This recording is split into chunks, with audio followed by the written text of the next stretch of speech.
Before I get into this, I just wanted to say this. I forgot to say this, so I'm putting this at the beginning of the video. I had to turn my microphone back on. Now, what Peter Curti wants out of all of this is an apology from Miss New York. He feels as if she disrespected him, as well as disrespected and stabbed the people who helped her in the back. So he's not really looking for publicity or anything like that. He just wants Miss New York to own up to basically what she did. Now, without further ado, here's part 2.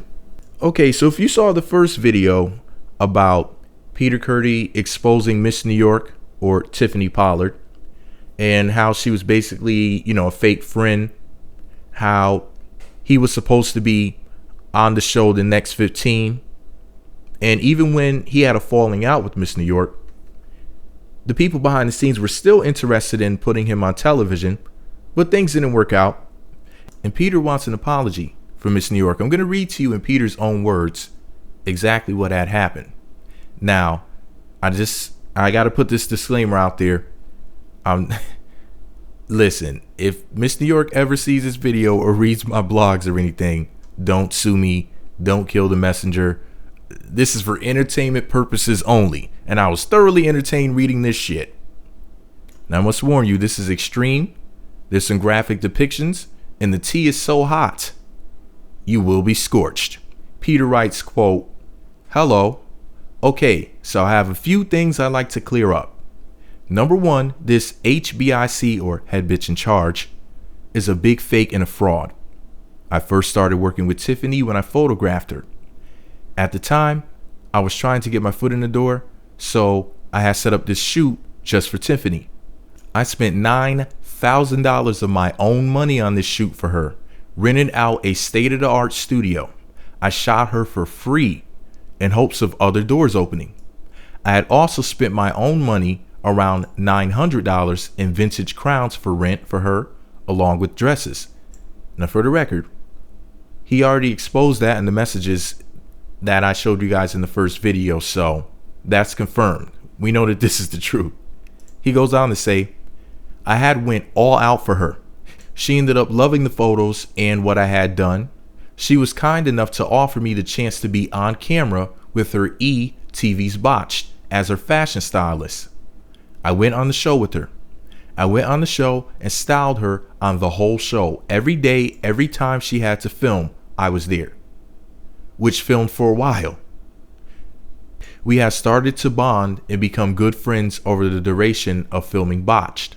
We had agreed if I did Botched with her, style her, and appear on screen for the show for free, and I get to be on camera for exposure as a stylist.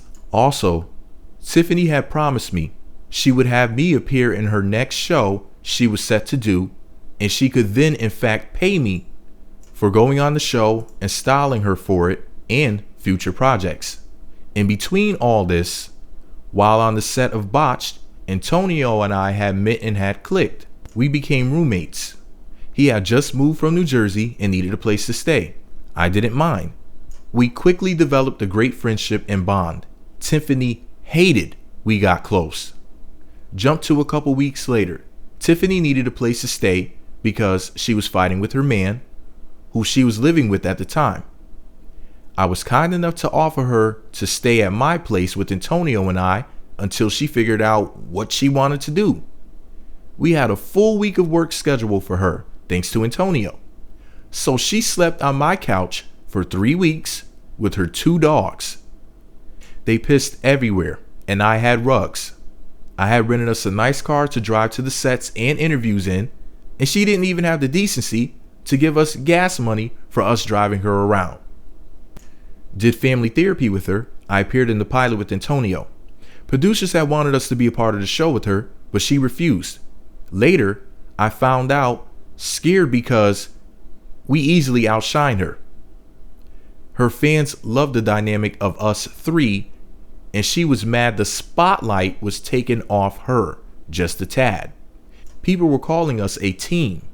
She didn't like that at all. Finished the pilot, and yet again, no pay. Then BuzzFeed, then Candidly Nicole, then a YouTube party for Tupac, Still Living With Me, Not one penny still.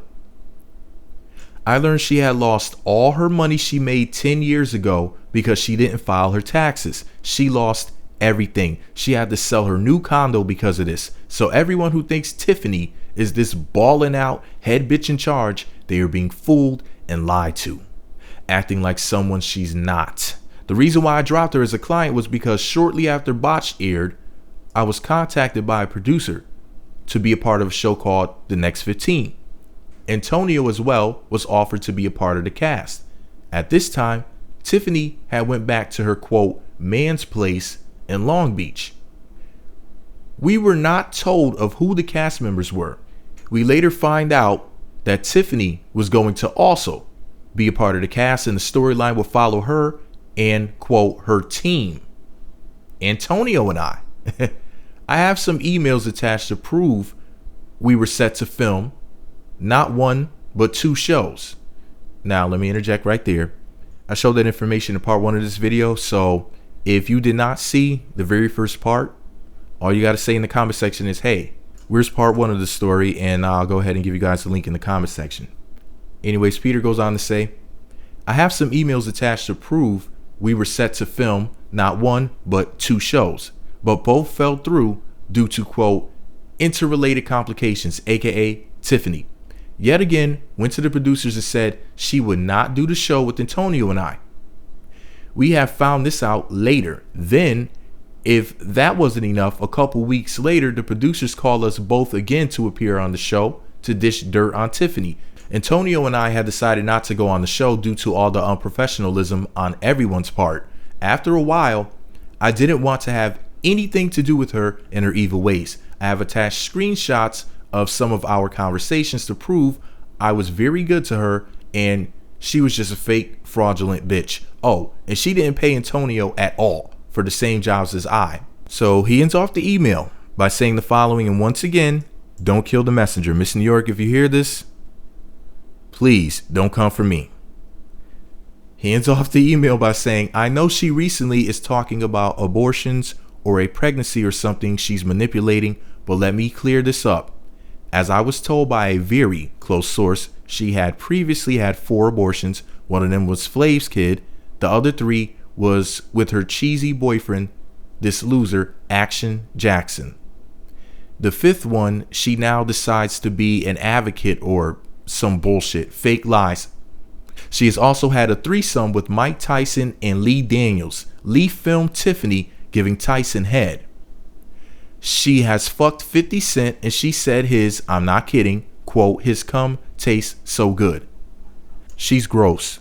She had also, when living with me, tried to, after a long night of trying to get into BET after parties, when drunk at the house, tried to fuck Antonio and had said, let's just do it. Antonio was so freaked out, he ran into my room and told me what had happened. Nothing happened other than her freaking Antonio out. He's a married man with children. How dare she?